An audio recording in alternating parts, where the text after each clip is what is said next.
অনেকে এসেছে লাল হলুদের গন্ধ শুকতে, অনেকে এসেছে পেজিপুরলি পাপড়ের দোকান দেখতে, অনেকে এসেছেন বন্ধু বান্ধব এসেছে কিনা নিয়ে এক জায়গায় বসে একটু চা খাবে, সিগারেট খাবে, বিড়ি খাবে, দুনিয়া রাজনীতির গল্প গুজব করবে, রাত 10টা 10:30 পাড়ি দিয়ে একটু উদরপূর্ণ করবে, খেয়ে দিয়ে ঢুমপাটার বালসে মাথা দিয়ে শোবে। কিন্তু বিখ্যাত প্রখ্যাত আলেম জনাব আলহাজ হযরত মাওলানা মুফতি নজরুল ইসলাম সাহেব, তিনি কোরআন হাদিস ছাড়া অন্য কোনো কথা তিনি বলেন না। আমরা তার কথা সকলে শুনতে চাই না। যদি চাই তো আশেপাশে যারা ঘুরছেন ইবলিশ শয়তানের ধোকায় পড়ে মজলিস ছেড়ে গেছেন, আমি অনুরোধ রাখবো আপনারা আস্তে আস্তে আবার মজলিস এসে যান। আর বাচ্চারা একটু জোরে আওয়াজ দাও তো বাপ, তোমাদের আওয়াজে চাচা দাদাদের পেস্টিজ দূর হয়ে যায়, একটু জোরে আওয়াজ তুলবে। নারায়ে তাকবীর।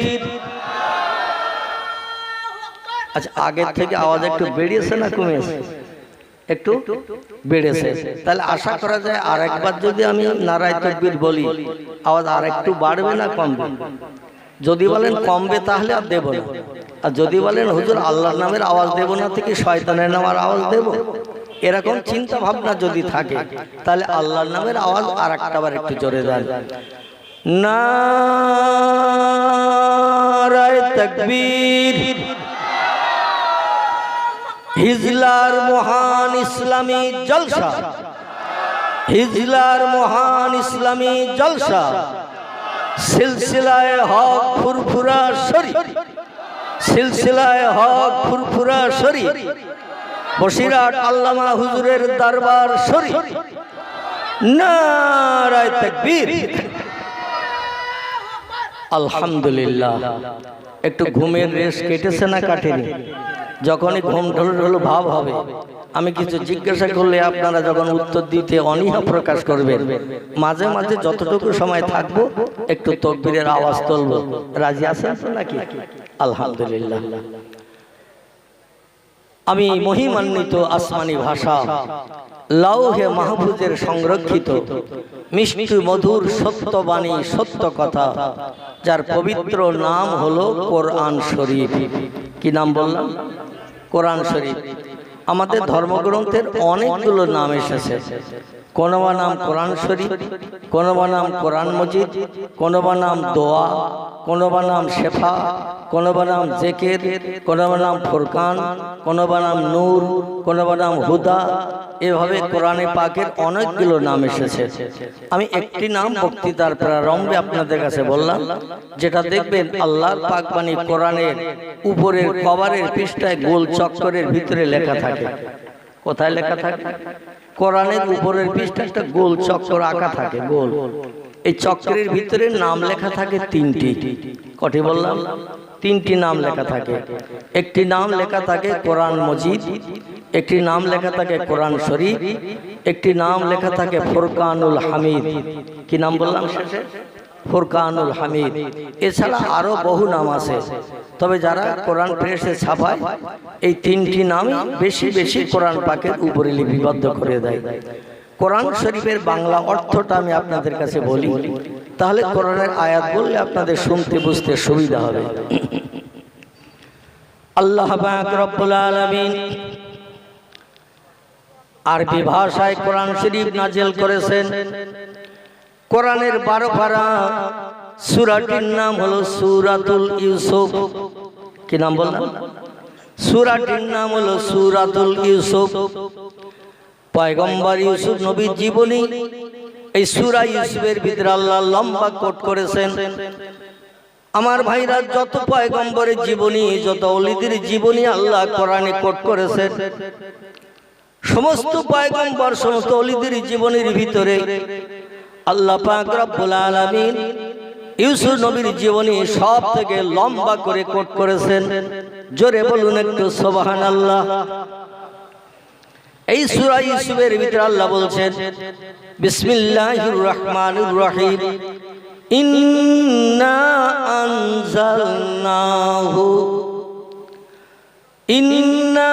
আনজালনাহু কুরআনান আরাবিয়্যাল লাআল্লাকুম তাকিলুন।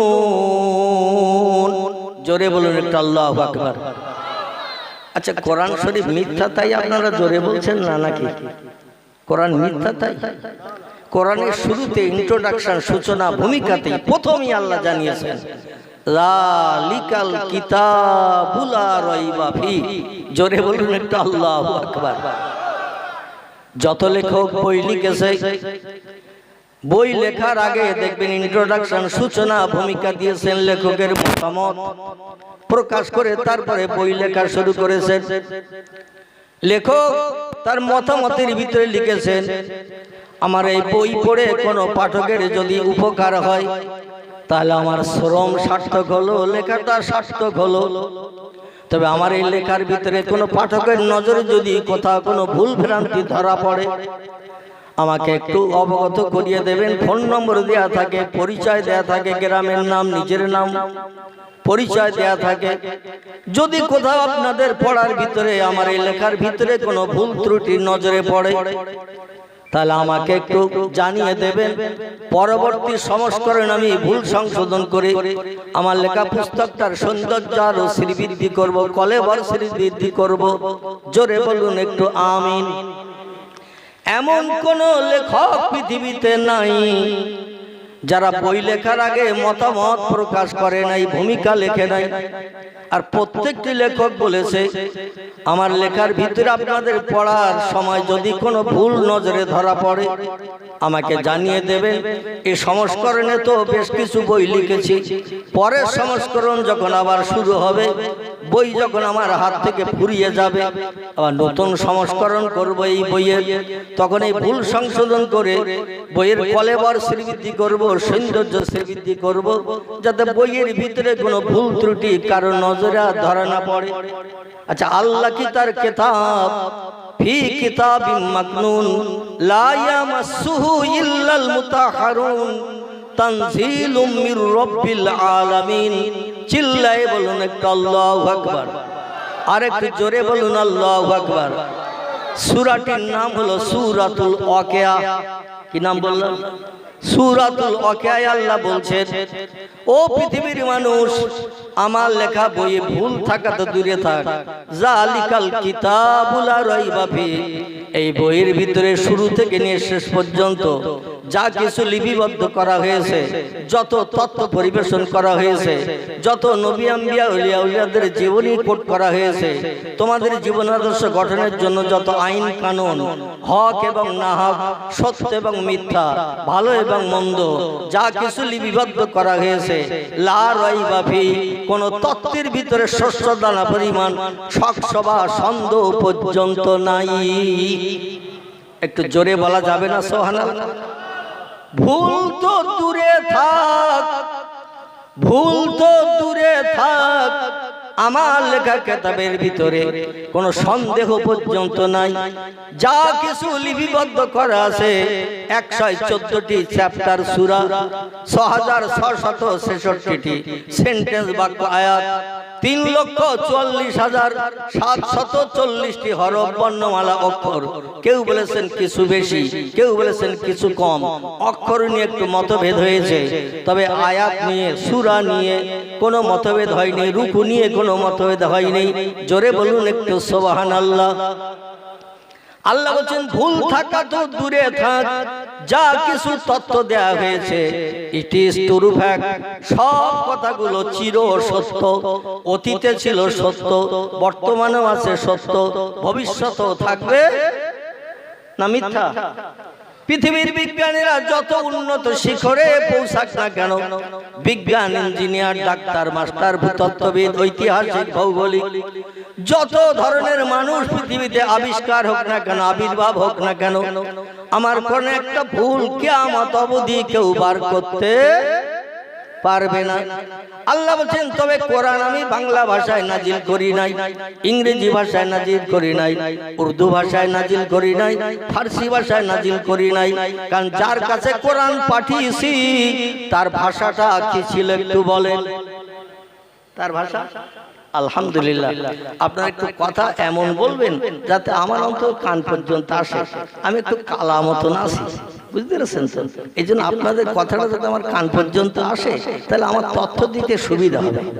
কি রাজি আছেন তো নাকি? কারণ রাত যত বাড়বে ঘুম ঢুলঢুল ভাব তত লাগবে। এই জন্য কণ্ঠের আওয়াজ যখন কানে ঢুকবে তখন যেন নেতাজি পিয়াজি না হয়, জ্যোতিবোস তক্তবোস না হয়। ঘুম ঢুলঢুলু ভাব লাগলে বক্তা বলবে নেতাজি, শ্রোতা শুনবে পিয়াজি। বক্তা বলবে জ্যোতিবোস, শ্রোতা শুনবে তক্তবোস। বাড়ি দিয়ে আবার দুশ্চিন্তায় পড়বে। ঠিক বললাম না ভুল বললাম? আর মগজ যদি ঠিক থাকে, ঘুম ঢুলঢুলু ভাব না লাগে, তাহলে নেতাজি নেতাজি শুনবে, জ্যোতিবোস জ্যোতিবোসই শুনবে, তক্তবোসরা শুনবে না। এই জন্য একটু কথার আওয়াজ দেবে। আমার ভাইরা, আমাদের পয়গম্বরের মাতৃভাষা কি ছিল? আলহামদুলিল্লাহ, পয়গম্বরের মাতৃভাষা ছিল আরবি।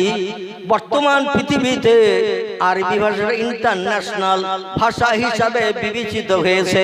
চিল্লায়ে বলুন একটু সুবহানাল্লাহ।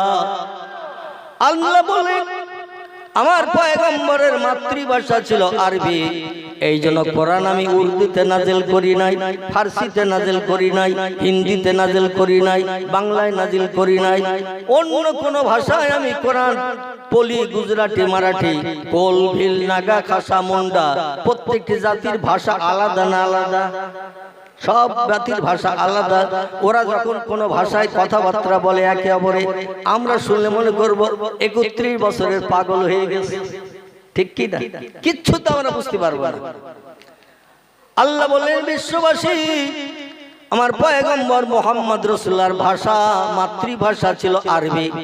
এই জন্য ইন্না আনজালনাহু কুরআনান আরাবিয়ান। জোরে বলুন আল্লাহু আকবার। আমার পবিত্র লৌহে মাহফুজের সংরক্ষিত মিষ্টি মধুর ভাষা আল্লাহ পৃথিবীতে পয়গম্বরদের মাধ্যম দিয়ে পৃথিবীর মানুষকে মানুষ বানানোর জন্য, সুপথ দেখানোর জন্য, অন্যায়কে পরিত্যাগ করে ন্যায় পথে চলার জন্য, কোনটা হক কোনটা না হক, কোনটা সত্য কোনটা মিথ্যা, কোনটা হালাল কোনটা হারাম, এটা জানানোর জন্য আল্লাহ আসমানি কিতাব পাঠিয়েছেন মোট 104টি। কটি? 104টি কিতাব আল্লাহ পৃথিবীতে পাঠিয়েছেন। এই 104টির ভিতরে 100টা হলো সহিফা, চটি কিতাব, অল্প পৃষ্ঠার কিতাব পয়গম্বরদের কাছে পাঠানো হয়েছে। আর 4টি কিতাব হলো বড় বড়। কটা? 4টি কিতাব হলো বড়। একটির নাম তৌরিত, একটির নাম জব্বুর, একটির নাম ইনজিল, আর একটির নাম আল কোরআন, যেটা আমাদের জন্য আল্লাহ পাক পৃথিবীতে নাজিল করেছেন। এজন্য আমরা সৌভাগ্যবান না দুর্ভাগ্যবান? আমরা হলাম সৌভাগ্যবান। আহারে, কোরআনের একটা অক্ষর যদি কেউ পড়ে কটা নেকি হবে? 10টা। কোরআনের একটা অক্ষর যদি কেউ পড়তে না জানে, ও যদি বসে শোনে, ওর নেকি হবে কটা? ও তো হাফ হওয়ার দরকার, কারণ তো পড়তেছে না, আজ বসে শুনতেছে, ওর তো হাফ হওয়ার দরকার। কিন্তু আল্লাহ বলছেন না, আমার কোরআনের এমন মর্যাদা আমি পৃথিবীতে দান করেছি, যে লোকটি পড়বে যতটা সওয়াবের অধিকারী হবে, যে লোকটি কানে শুনবে সে লোকটাও ততটা সওয়াবের অধিকারী হবে। এই জন্য আরবি ভাষার মর্যাদা, হিব্রু ভাষায়, অন্য ভাষায় আল্লাহ পাক অন্য কিতাবগুলো পৃথিবীতে নাজিল করেছিলেন। ইনজিল হিব্রু ভাষায় বর্ণনা করা হয়েছে, অন্যান্য কিতাবগুলো সেই নবীদের আমলে সেই দেশের ভাষায় আল্লাহ পাক পাঠিয়ে দিয়েছেন। কিন্তু পয়গম্বর মুহাম্মদ রাসূলুল্লাহর মাতৃভাষা আরবি ছিল বলে আল্লাহ বললেন, আমি কোরআনকে ও আমার হাবিব আপনার মাতৃভাষায় আমি পৃথিবীতে পাঠিয়েছি, যাতে লাআল্লাকুম তাআকিলুন। আমার জিবরিল যখন ওহী নিয়ে আমার লাহে মাহফুজের সংরক্ষিত ভাষা নিয়ে যখন আপনার কাছে বর্ণনা করবে, মাতৃভাষায় কোনো কথা বললে বুঝতে কি কোনো অসুবিধা হয়? কথা বলে। আমাদের দেশে বাংলা ভাষাভাষী বাঙালি আমরা, ঠিক কিনা? আচ্ছা, কোন ছেলে জীবন স্কুলে যায়নি? খুব ভালো করে বোঝেন। আমি কিন্তু ওয়াজ এখনো শুরু করতে পারিনি, একটু ট্রাক্টর দিচ্ছি। কি দিচ্ছি? ট্রাক্টর বোঝেন তো নাকি? যদি ঘাস বাগানে দানা ছড়ানো হয়, সারা হবে দানায়? হবে? দানা হবে না। আচ্ছা, ট্রাক্টর দিয়ে যদি জমি চষে নিয়ে ঘাসগুলো সব মেরে নিয়ে ভালো মাটি বার করে নিয়ে এবার দানা ছড়ানো হয়, কোনো দানা মিট যাবে? মিট যাবে না। এই জন্য একটু ট্রাক্টর দিচ্ছি প্রথমে, তারপরে ইনশাল্লাহ দু চার কথা রেখে আমার পরবর্তী বক্তা হুজুর অপেক্ষা করছেন, ওনার হাতে তুলে দেবো স্টেজ। উনি ওনার সুললিত কণ্ঠে আলোচনা রেখে শেষ দোয়া করবেন। সকলে শেষ পর্যন্ত থাকবেন তো নাকি? আচ্ছা, কে কে থাকবেন না একটু হাত তোলেন তো দেখি। শেষ দোয়া পর্যন্ত কে কে থাকবেন না? আলহামদুলিল্লাহ, তাহলে ঘুমাননি কেউ। যদি ঘুম ঢুল ভাব থাকতো দু চারজনের হাত উঠে যেত। ঠিক বললাম না ভুল বললাম? বক্তা হাত তুলতে বললেই কিন্তু দু চারজন তোলে। তবে হিজলের মানুষ আমি দেখছি আল্লাহর অফুরন্ত রহমত, খুব চালাক। মানে কথা শুনে তারপরে অনেকে হাত তোলা, অনেকে কথা বলার আগে হাত তুলে ফেলে, ঠিক কি না?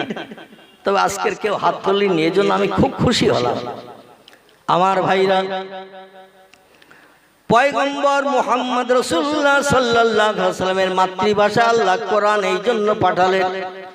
আমাদের দেশের কোন একটা ছেলে মনে করেন স্কুলে যায়নি, কলেজে চৌকাট পার হয়নি, বিশ্ববিদ্যালয়ের দরজা পর্যন্ত দেখেনি, এক কথায় মূর্খ, লেখাপড়া কিছুই শেখেনি, লিখতেও জানে না, পড়তেও জানে না, কিন্তু তার মাতৃভাষা হলো বাংলা।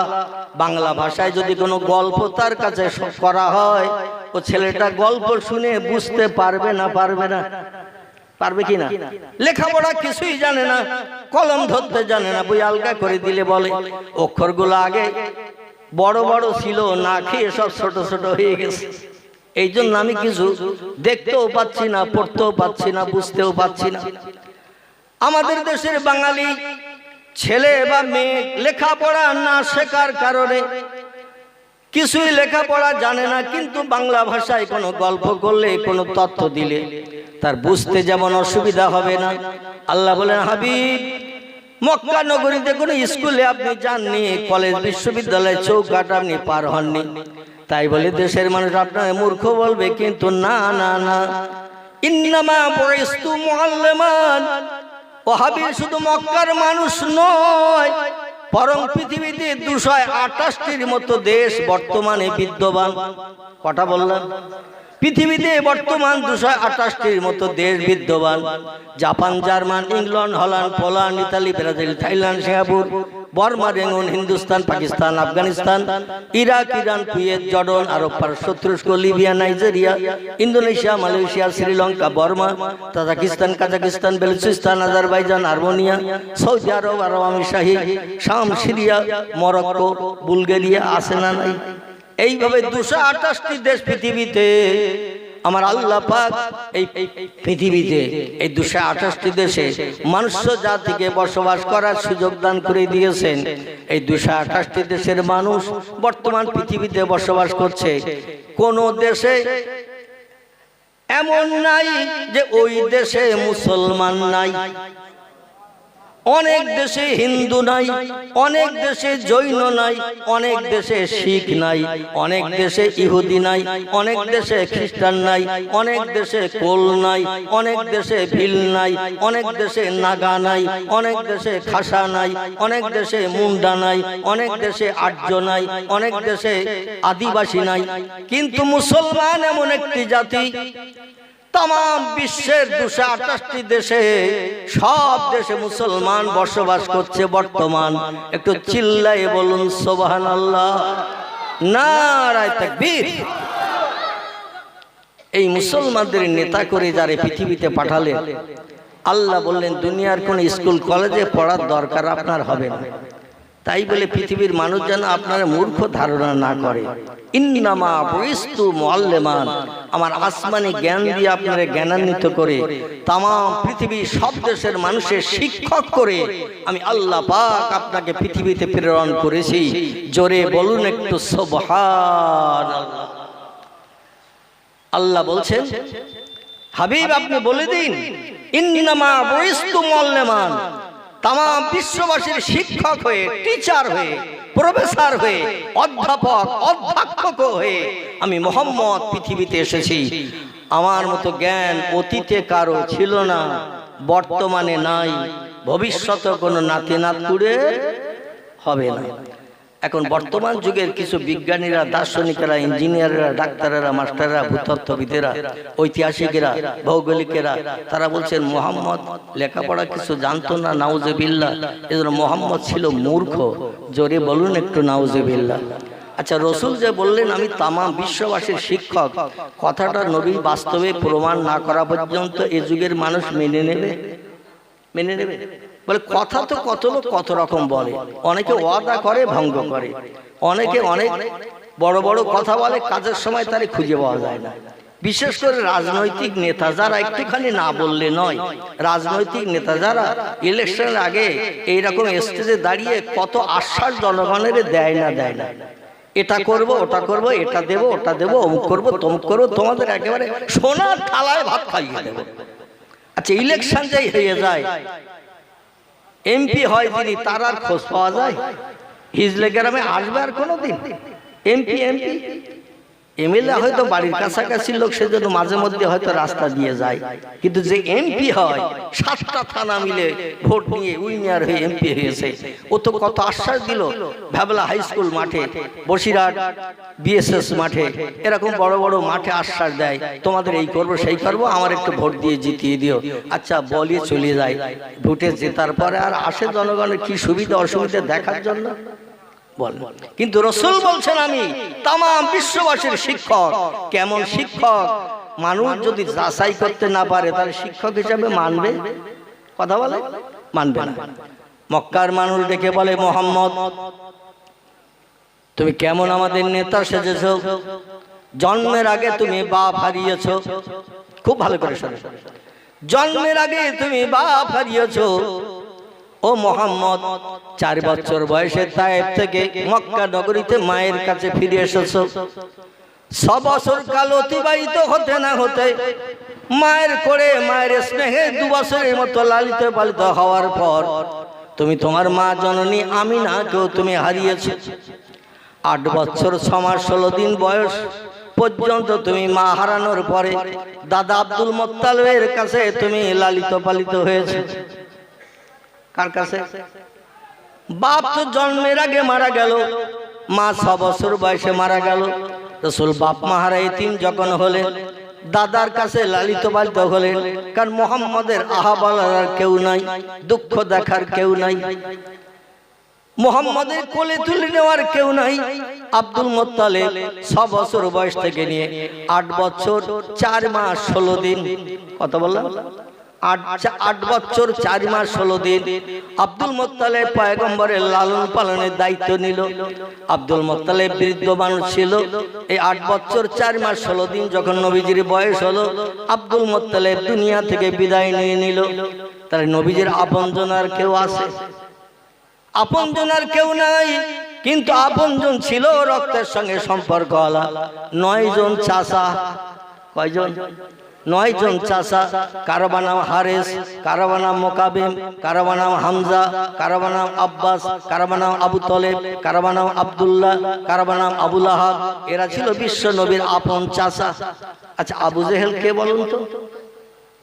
আলহামদুলিল্লাহ, আমার খিদিরপুর মসজিদের মুয়াজ্জিন সাহেব তথ্যটা দিয়ে দিয়েছে। কারণ মাঝে মধ্যে আমার একটু বক্তব্য রাখতে হয়, তো এই কারণে অনেকে ব্রেন মগজে ঢুকিয়ে রেখেছে। কিন্তু অনেকে জানেন যে আবু জেহেল নবীজির আপন চাচা, অনেকে জানেন কিনা? কিন্তু আসলে আবু জেহেল নবীজির আপন চাচা নয়। কারণ নবীজির চাচা তারা আব্দুল মুত্তালিবের ছেলে যারা, ঠিক না ভুল? কারণ আব্দুল মুত্তালিব ছিল দাদা, দাদার ঔরসে যত ছেলে জন্ম নিয়েছে এরা ছিল ভাইতে 10 জন, এরা ছিল আপন চাচা। আবু জেহেলের বাবার নাম ছিল হেশাম। কি নাম বললাম? নবীজির দাদার নাম ছিল আব্দুল মুত্তালিব, তার আরো পূর্বের নাম ছিল সাইবাতুল হাম। কি নাম বললাম? সাইবাতুল হাম। এটা আব্দুল মুত্তালিবের বাল্যকালের প্রথম কুনিয়াতি নাম রাখা। পরবর্তীতে আব্দুল মুত্তালিব নাম এই জন্য হলো, মক্কা নগরীতে কোনো ফসল আদি কিছুই হতো না। মক্কা নগরী ছিল পাহাড়ি ঘেরা দেশ। পূর্বে যা ছিল এখনো তাই আছে, কোন চাষবাসের জায়গা জমি সেখানে নাই, শুধু পাহাড় আর পাহাড়। 1 রশি দূরে পাহাড়, 2 রশি দূরে পাহাড়, হাফ কিলোমিটার দূরে পাহাড়, 1 কিলোমিটার দূরে পাহাড়। পাহাড়ের পাদদেশে অল্প একটি জায়গা খালের মতো বেয়ে চলে গেছে। চাষবাস কিছু হতো না, ফসলা দিয়ে হতো না। ও দেশের মানুষেরা অধিকাংশ সব ব্যবসা করতে সিরিয়ায় যেত, ব্যবসা করতে তারা ইয়ামানে যেত। বিভিন্ন দেশে যে বাজার থেকে পাইকারি মাল কিনে, যেমন আমাদের বসিরহাট ইসামতি নদীর ধারে ভোরবেলা ওখানে পাইকারি মালের বাজার হয় না, ডকঘাট ডকঘাট। পাইকারি বাজার থেকে মাল কিনে নিয়ে খুচরো বাজারে মাল বিক্রি করলে যে দামে কেনে তার থেকে একটু বেশি দামে বিক্রি করে না, করে না? বেশি দামে বিক্রি করলেই যা মুনাফা হয় তাতেই সংসারটা নির্বাহ হয়, ভালো চলে। তাই পাইকারি বাজার থেকে মাল কিনে নিয়ে খুচরো বাজারে বিক্রি করে 1 মাস 1.5 মাস 2 মাস থাকতো বিদেশে, থেকে পয়সা করে উপার্জন করে নিয়ে আবার তারা বাড়ি ফিরত, বিবি বাচ্চা নিয়ে সংসার যাপন করত। আবার যারা ব্যবসা করতে জানতো না, নবীজির পিতৃপুরুষেরা ছিল সব ব্যবসায়ী, এই জন্য আরবি ভাষা এদের বলা হয়েছে কোরাইশ। কি নাম? বিশ্বনবী কোন গোত্রে জন্মগ্রহণ করেছেন? ইনি জন্মগ্রহণ করেছেন কোরাইশ গোত্রে। কোরাইশ শব্দটা হলো আরবি ভাষা, এর বাংলা অর্থ হলো ব্যবসায়ী, ইংরেজিতে বলা হয় বিজনেসম্যান। অধিকাংশ বিশ্বনবীর আপনজনেরা এরা ব্যবসা করতে বিদেশে যেত। আবার যারা ব্যবসা করতে জানতো না, তারা উট ভাড়া বকরি দুম্বাগুলো মাঠে চড়িয়ে চড়িয়ে, বড় বড় ধনী ব্যক্তিদের উট ভাড়া দুম্বাগুলো চড়িয়ে চড়িয়ে তাদের সন্ধ্যার আগে তাদের ঘরে এনে পৌঁছে দিত। সকালবেলা আবার উট ভাড়া দুম্বাগুলোর গলার দড়ি খুলে দিয়ে দল বেঁধে হাতে ছড়ি নিয়ে ডান্ডা নিয়ে মাঠে ময়দানে খাওয়াতে নিয়ে যেত। আমার ভাইরা আব্দুল মুত্তালিব গরিব মানুষ ছিলেন পূর্বে, উনি বড় অবস্থা সম্পন্ন ব্যক্তি ছিলেন না। সংসার নির্বাহের জন্য মুত্তালিব বলে একটা লোক ছিল মক্কা নগরীতে, ধনী লোক। কি লোক? মুত্তালিব নামের একটা ধনী লোক ছিল মক্কা নগরীতে। তার উট ভাড়া দুম্বাগুলো চড়ানোর জন্য, যেমন আমাদের দেশে দক্ষিণ 24 পরগনার দিকে অনেকে রাখালগিরি করে না, করে না? বাড়িতে 10টা 20টা দেখবেন ভেড়া থাকে, ছাগল থাকে, মহিষ থাকে, আছে না তো কিছু দিকে? এইগুলো নিয়ে মাঠে রাখালরা চড়াতে নিয়ে যায়, চড়িয়ে বাড়ি নিয়ে আসে। মক্কা নগরীতে অধিকাংশ গরিবের সন্তানেরা ধনীদের উট ভাড়া দুম্বাগুলো নিয়ে চড়াতে নিয়ে যেত। লোকটির নাম ছিল মুত্তালিব। এই মুত্তালিবের বাড়ি রাখালগিরি করতে নবীজির দাদা গিয়েছিলেন, এই জন্য তার নামকরণ করা হয়েছিল আব্দুল মুত্তালিব। কি নাম বললাম? তার নামকরণ করা হয়েছিল আব্দুল মুত্তালিব। আরবিতে আব্দুল মানে হলো গোলাম, চাকর, মানদার। আর মুত্তালিব বলে একটা লোক ছিল ধনী মানুষ, তারই গোলামগিরি, চাকরগিরি, মানদারগিরি করত। আর অনেকদিন কারো বাড়ি কাজ করলে দেখবেন সেই লোক তার গোলাম, মানদার, চাকর বলে, এই অমুকের বাড়ির গোলাম, অমুকের বাড়ির চাকর, অমুকের মানদার, একটু শোন, বলে না, বলে না? এই জন্য তার নামকরণ করা হয়েছিল আব্দুল মুত্তালিব। আব্দুল মানে হলো গোলাম, আর মুত্তালিব ছিল মক্কার একজন ধনী ব্যক্তি। এই ধনী ব্যক্তির গোলাম হিসাবে দেশের মানুষের কাছে পরিচিতি লাভ যখন করলো, নামটাই দেশে প্রচলিত হয়ে গেল। নবীজির দাদার নাম আব্দুল মুত্তালিব, কিন্তু তার আসল নাম ছিল কি মনে আছে? তাও হয়নি, একটুখানি আগেই বলেছি, মগজে ভালো ঢোকেনি। আমার ভাইরা, তার নাম ছিল সাইবাতুল হামদ। কি নাম? আরেকবার বলবো, তার নাম ছিল সাইবাতুল হামদ। এটা হলো তার আসল নাম। মনে থাকবে তো নাকি? আলহামদুলিল্লাহ। আমার ভাইরা, যেটা আমি আপনাদের কাছে বলতে চাইছিলাম, এই আব্দুল মুত্তালিবের 10টি ছেলে ছিল। 10টি ছেলের ভিতরে একটা ছেলে যৌবন বয়সে, বিবাহের মাত্র 6 মাস, মতান্তরে 4 মাস। বর্ণনাকারীরা 2 রকম তথ্য দিয়েছেন, সিরাতে হালাবিয়া, সাউসিয়াত, সিরাতুন নবী, এরকম। আমার সিরাতে ইবনে হিশাম, বিভিন্ন বিশ্ব নবীর জীবনী গ্রন্থ সিরাতের কিতাবে লেখকেরা 2টি তথ্য দিয়েছেন। একটি তথ্যে বলা হয়েছে মুহাম্মদ রাসূলুল্লাহর জন্মের 6 মাস আগে বাবা মারা গিয়েছিল। আবার কোন বর্ণনায় বলা হয়েছে 4 মাস। যাই হোক, আমি যেটা আপনাদের কাছে বলতে চাইছি সেটি হলো, এই বিবাহের পরে 6 মাস সংসার করার পরে আমিনারে রেখে আব্দুল মুত্তালিব, এই আব্দুল্লাহ যখন ব্যবসা করতে ভাইদের সঙ্গে সিরিয়া দেশে গিয়েছিল, যে ব্যবসা করে অনেক টাকা লাভ করে নিয়ে যখন ঘরে ফিরছেন, আমার ভাইরা মদিনা থেকে, মদিনার পূর্ব নাম ছিল ইয়াসরিব। কি নাম? মদিনার পূর্ব নাম ছিল ইয়াসরিব। পয়গম্বর মুহাম্মদ রাসূলুল্লাহ 13 বছর মক্কা নগরীতে দ্বীনের দাওয়াত যখন দিলেন, তখনও ইয়াসরিবের নাম ইয়াসরিব ছিল, মদিনার পূর্ব নামই বহাল ছিল।